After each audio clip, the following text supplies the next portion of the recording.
ఎంతసేపు అరుస్తారు నేను చూస్తున్నాను.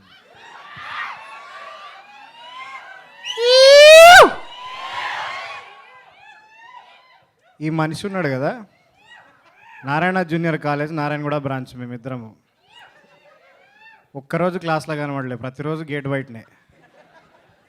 వాస్తవానికి మేమిద్దరం క్లాస్మేట్స్, 14 ఏళ్ళ దోస్తానా.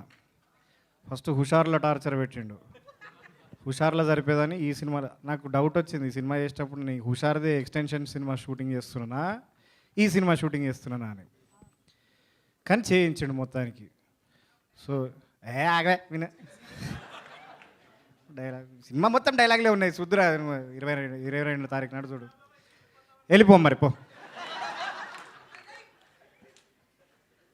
ఈ మనిషి అప్పులో ఎంబడబడతారు కదా, పైసలి అని.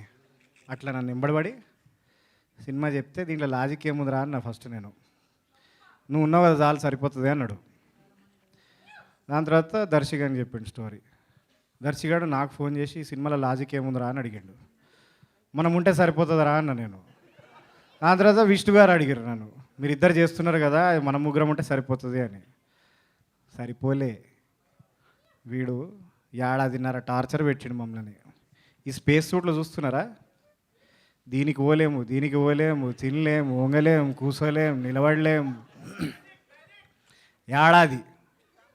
కానీ మేము 1.5 ఏడాది కష్టపడిన ఫలితము మీరు చూడాలంటే మార్చు గట్టి చెప్పా.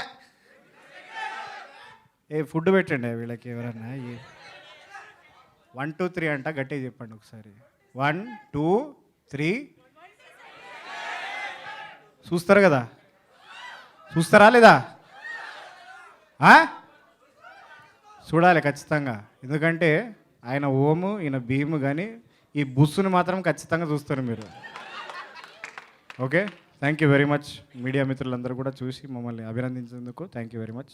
గీత గారు, నేను ఇంక ఇచ్చేస్తాను మైక్, నాకు మాటికి ఇవ్వకండి. నా ప్యాంటు జారిపోతుంది లోపల. ఏంటిది